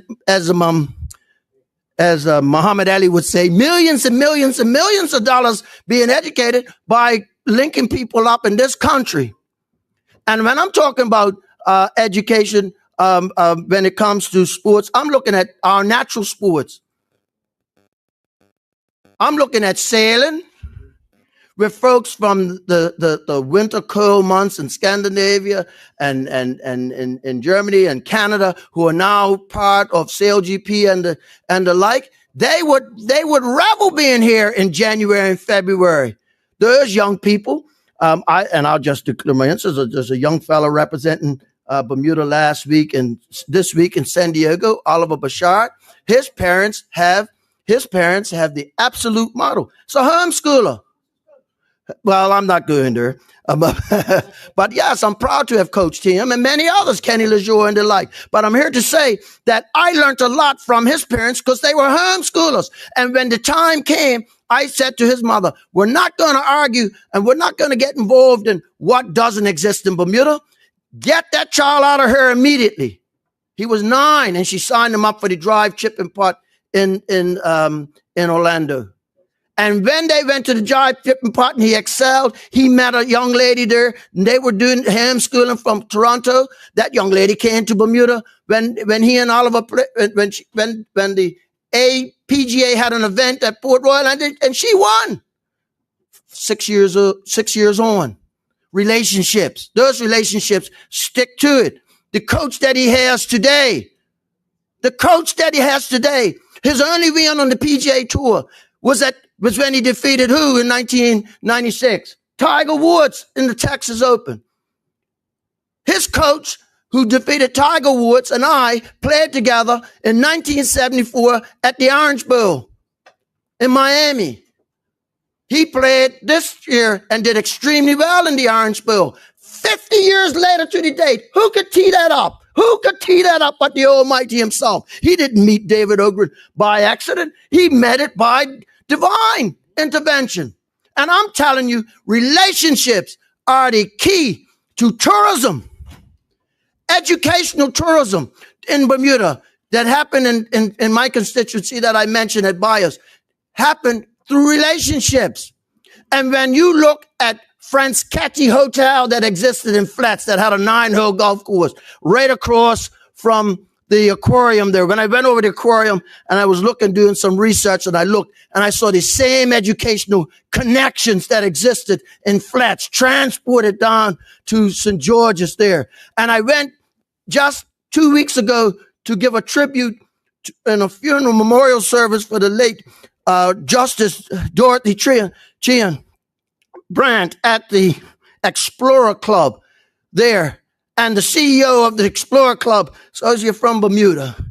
We do charitable events at the Explorer Club with the Bermuda Aquarium. And I'm here to say that it's about relationships, and relationships are the cornerstone. And I say this with passion because I'm a product of good relationships from a long time ago. Walter King, Tokyo Mills, I can call him Tokyo, the honorable member's father there. I can call him because when he was 50, he was mentoring me, and his still here's 100 as testament to what I say has credence and reason. And I'm here to tell you that this model doesn't have to come from a person from a PhD, but it can come from a person who's been trained and taught how to learn by persons with PhDs.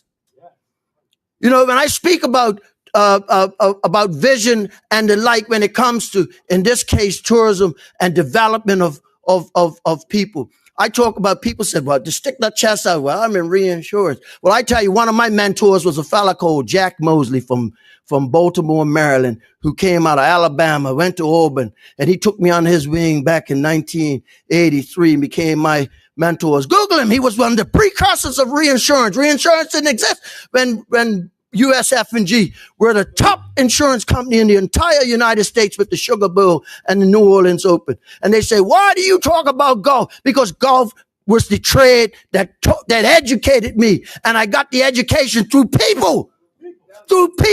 And if we want to get more people in this country, if we want to get more bodies, we can do it when? From November 1st to April 30th, when hotels are under 50% sold. We might have a challenge getting, as the minister can attest to better than I, more airlift here and the like. But you get the people interested, the demand and the way to get them here will follow. And when I talked about Bermuda being the flagship in tourism 100 years ago, there weren't any planes flying. We had ships coming. They were coming right into St. George's. And then they were going up into Hamilton. What a country. My friend that came here last week couldn't believe that within 22 square miles, we have everything per capita more than anywhere in the world. 3 cruise ship ports within 22 miles. 3. And the opportunity in Bermuda is on the water. And that's for another motion to adjourn. And I declare my interest. I come from a family of fishermen, sailors, farmers, and golfers and musicians. Thank you, Mr. Speaker. Thank you, MP Swan. Does any other member? Minister Hayward, would you like your 20 minutes? Thank you, Mr. Speaker. Mr. Speaker, I just want to weigh in on a couple of topics that have been discussed in this House and within our community. The first being the topic regarding Bermuda status. I think as the minister responsible for immigration, it's important that I lend my voice to this conversation as it pertains to what this government intends to do and what it does not intend to do. Status and the granting of status is not a part of this government's current agenda. The government does not believe that granting status enables the level of economic sustainability that some are trying to suggest. We do understand that we have an aging population, and our aim is to grow the working population to better support our aging population. We've put out a number of position papers stating that. I also want to add that when speaking with CEOs of companies within Bermuda or organizations which represents industry in Bermuda, they have never articulated that granting of Bermuda status is a fundamental desire of theirs or is critical for the continued and effective operations of their business. So if the government doesn't believe that it's an economic imperative, the business community hasn't called for it and don't believe that it factors in their sustainable operations, one is left to conclude that the only reason why the opposition is calling for this matter of status is to serve a political motive, not an economic motive, not a sustainability motive of the government, but a pure political motive. And I'll leave that point there. The second point I want to raise is a matter regarding the Chamber of Commerce and doing deep dive into data. I'm not going to continue with the back and forth as it pertains to whether or not the data is right or wrong. But if we're going to do a deep dive in this country as to the data in this country, we should do a deep dive into economic inequality in Bermuda and the root causes of that. Do a deep dive into pay disparities within companies in Bermuda. Do a deep dive as to why Bermudians and non-Bermudians are being paid differently. Do a deep dive into why males and females are paid differently. Do a deep dive as it pertains to blacks and whites being paid differently in the same occupational categories. We should also do a deep dive into the economic disparities. To do a deep dive into the hours that some of our non-Bermudian employees are required to work on a weekly basis. Do a deep dive into the lack of benefits they receive. Let's do a deep dive into the employers who take employees' money for their benefits and then don't go and purchase that health insurance that the employee has thought they paid for. See, it's a lot of things that we ought to be doing a deep dive into it. Let's do a deep dive as to the extent of institutionalized racism in Bermuda. Let's do a deep dive as into why Bermudians are good enough to get into middle management positions, but not good enough to be in senior management positions. Let's do a deep dive as it pertains to when work permits are submitted and a Bermudian is told that they don't fit or they're not a cultural fit. However, non-Bermudians are given the opportunity to, they want to determine whether or not a non-Bermudian is properly fit for the company. There are a number of things that we need to address as a society.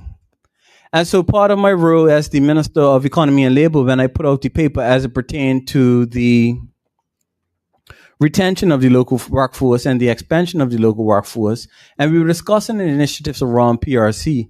I got a lot of pushback as it pertains to extending of lowering the eligibility requirements regarding PRC. And that pushback emanated from Bermudians who operate in a culture where they feel as though they're being stifled, oppressed, and there is lack of opportunities. I've raised these concerns in meetings that I've had with industry. But we will not move forward with any proposals that give greater opportunities to non-Bermudians until Bermudians feel comfortable with the fact that they're able to progress within organizations, that they're getting the same level of benefits and remuneration to their counterparts, when they feel as though there is equal access to opportunity.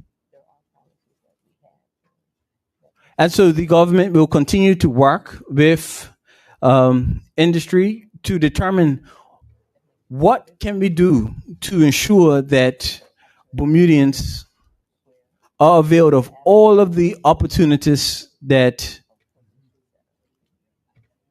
present themselves in Bermuda. We want to move forward with what I consider to be inclusive economic growth. We've had good GDP growth. We see in our society progress. There is no doubt about that. All the external reports speak to good governance. They speak to our economic sustainability. But what they don't speak to is the inclusiveness of our prosperity. And we want to ensure that we bring Bermudians along on the journey and that they are not being left behind. But what we're finding with our studies is that people are determining that other domiciles provide more opportunity than Bermuda and are making the decision to emigrate. That is something that doesn't sit comfortable with this government and something that we're going to address head on, bottom line. And so I don't want persons to believe that we see people leaving Bermuda and the government is sitting back and is fine with that to continue. No, we put out a study to identify what are the reasons, and now we're going to do a deep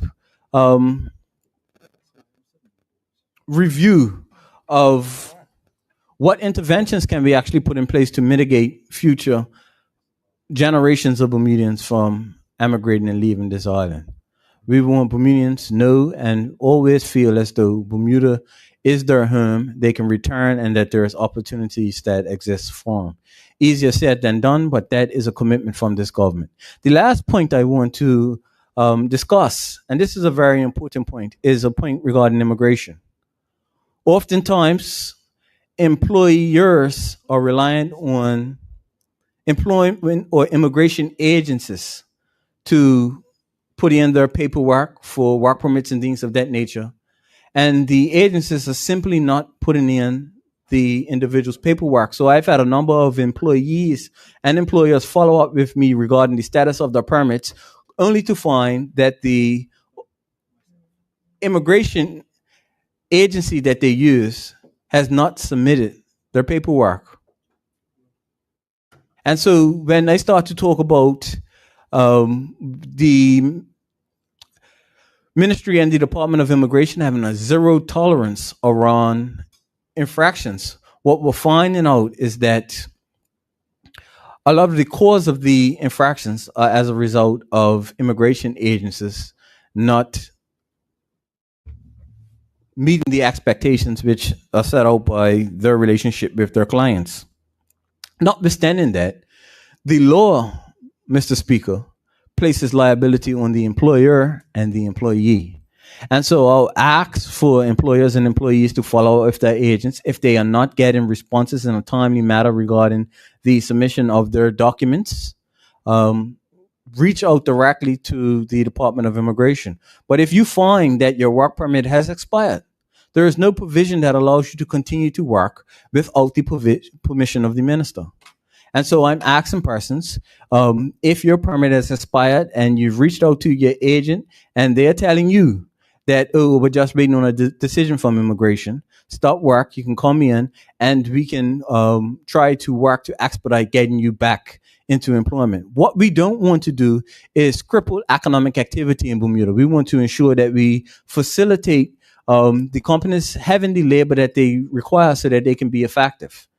That is a common sense approach. It is a very measured approach, but we will continue to have a zero tolerance around persons who flagrantly disregard the immigration rules and laws. I had to clarify my comments to persons who I had interactions with this week because they were believing that immigration is taking a hard approach. But there should be no soft approach to our laws. We have laws in place for them to be adhered to. We actually to work within the provisions of our laws and our policies. And it's the government's responsibility to ensure that the laws are upheld. And that's what I will do from my remit as the Minister of Economy and Labor. Thank you, Mr. Speaker, for allowing me to have a brief intervention this afternoon. Thank you, Minister. Much appreciated. Does any other member wish to make a contribution at this time? Any other member? None? Premier? Oh, you're standing for me. Oh, good. Members, we now rise and just adjourn today's session, and we return next Friday, the 18th of July. Have yourself a good weekend and be safe. The House now stands adjourned.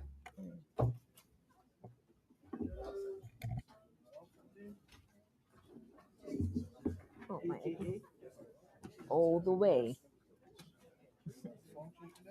No, that's my shoe bag.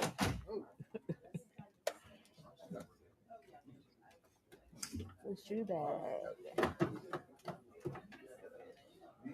You know, us women gotta have a bag for your flats and a bag for your heels. Huh? You're good? Ask Lawrence to come see you. Lawrence.